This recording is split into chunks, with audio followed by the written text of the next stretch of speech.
Halo, apa kabar? Saatnya Anda menyimak berita Medan bersama saya, Tia Anissa. Sejumlah berita menarik akan kami sajikan untuk Anda dan berikut 3 berita utama hari ini. Satu unit rumah yang sedang menggelar hajatan resepsi pernikahan di Kabupaten Langkat ludes terbakar.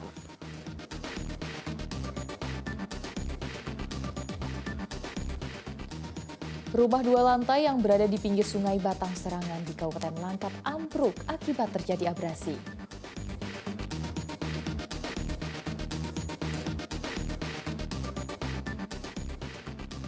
Polda Sumatera Utara menangkap 5 tersangka pembobol mesin anjungan tunai mandiri dengan nilai total kerugian 3 miliar rupiah lebih.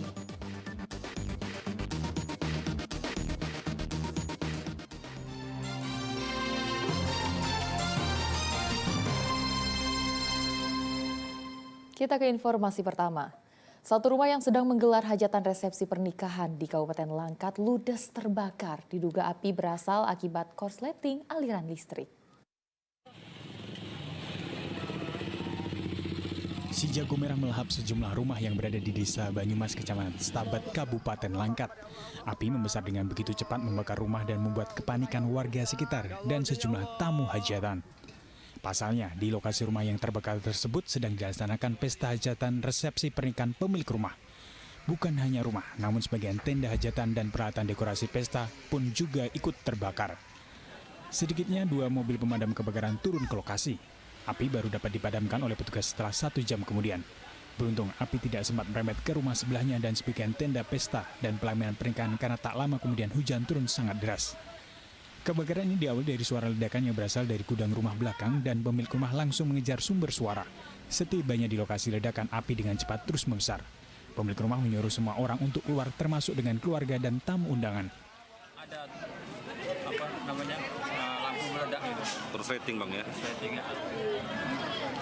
Ini lagi pesta atau gimana? Pesta anak mundur. Ada korban bang dalam Korban peristiwa? nggak ada. Ada bang ya?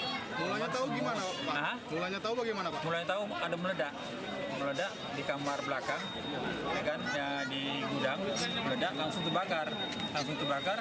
Saya tanya apa terbakar? Saya kejar, saya ambil air, saya siram air. Sebelah sini agak padam, tapi sana tambah tinggi airnya apinya. Tidak ada korban jiwa dalam peristiwa ini, namun kerugian ditaksir mencapai ratusan juta rupiah. Muhammad Hamdani melaporkan dari Kabupaten Langkat. Rumah 2 lantai yang berada di pinggir Sungai Batang Serangan di Kabupaten Langkat ambruk akibat terjadi abrasi. Warga lain yang masih tinggal di daerah tersebut diimbau mencari lokasi yang lebih aman.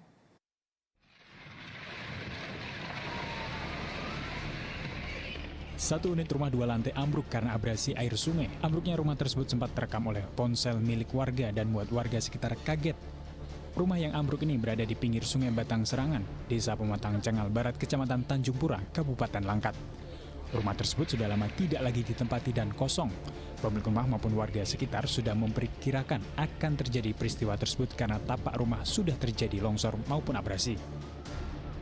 Kebetulan rumah tersebut berada di pinggiran sungai yang dibangun oleh pemiliknya, tapi tidak ditempati dalam keadaan kosong lebih kurang, dan peristiwa runtuhnya rumah tersebut sudah diperkirakan sebenarnya oleh warga atau yang punya rumah karena sudah ada longsor atau abrasi di sekitar tapak rumahnya, sehingga pada saat runtuh rumah tersebut tidak ada korban jiwa ataupun luka-luka karena tidak ada yang menempati.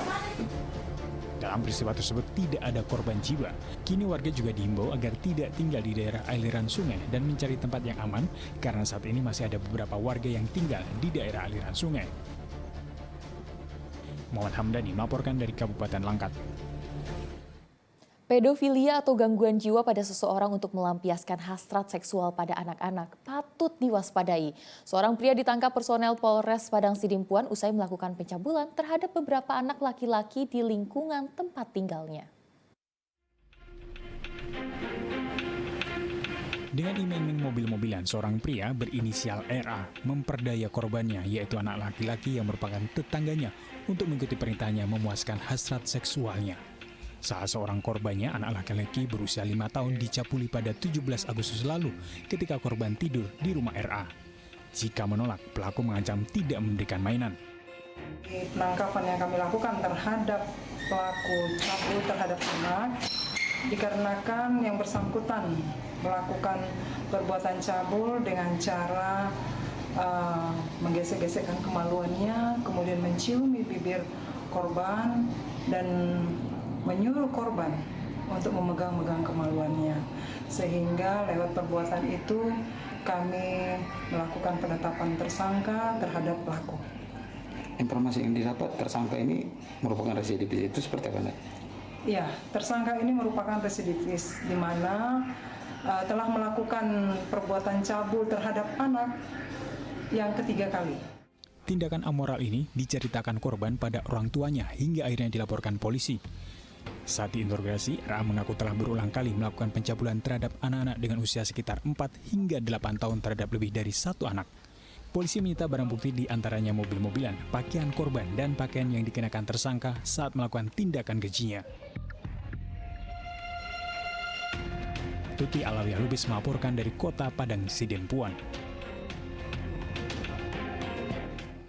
Hilang selama 3 hari, pemotor yang dinyatakan hilang sejak 20 Agustus lalu ditemukan tewas di aliran Sungai Barumun. Korban jatuh ke sungai saat mengendarai sepeda motor berboncengan dengan temannya melewati jembatan Sungai Rakyat. Tim gabungan BPBD, polisi, dan TNI menemukan jasad pemuda yang hanyut terseret arus sungai.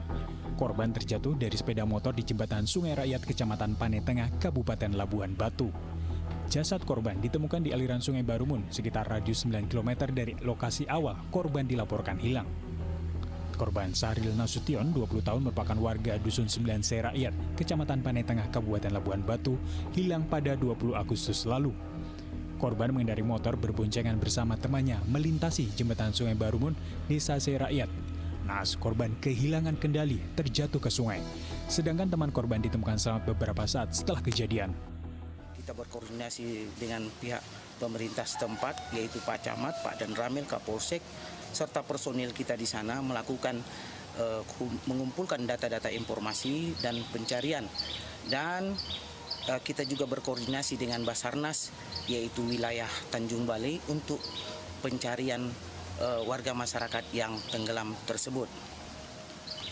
Jarak penemuan dari TKP, Bang? Jarak penemuan yaitu ditemukan oleh seorang nelayan, yaitu dari titik jembatan jatuhnya korban, yaitu 9 km ke arah air pasang.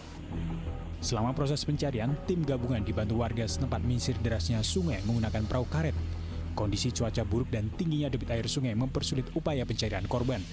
Setelah ditemukan, jenazah korban dievakuasi oleh petugas gabungan ke puskesmas sebelum diserah terimakan kepada keluarga untuk dimakamkan. Tuti Alawiyah Lubis melaporkan dari Kabupaten Labuhan Batu. Belasan pengacara yang tergabung dalam Aliansi Advokat Tapanuli bagian selatan Rabu siang berunjuk rasa di Mapolres Padang Sidimpuan. Demonstrasi ini dilakukan buntut penetapan Kamarudin Simanjuntak sebagai tersangka kasus pencemaran nama baik dan penyebaran berita bohong. Dengan membentangkan spanduk, belasan pengacara ini datang mengenakan toga hitam. Mereka datang sebagai bentuk solidaritas sekaligus memberikan dukungan moral terhadap Kamarudin Simanjuntak. Dalam orasinya, para advokat ini menilai penetapan tersangka terhadap Kamarudin Simanjuntak telah melanggar Undang-Undang Advokat Nomor 18 Tahun 2003. Pasalnya, dalam video yang menjadi dasar pelaporan kasusnya, Kamarudin tengah menjalankan profesinya sebagai seorang advokat. Sebelumnya, Kamarudin Simanjuntak, pengacara yang terkenal setelah menangani kasus pembunuhan Brigadir Joshua Huta Barat, ditetapkan tersangka atas dugaan kasus pencemaran nama baik dan penyebaran berita bohong atas laporan Direktur Utama PT Taspen Ans Kosasi.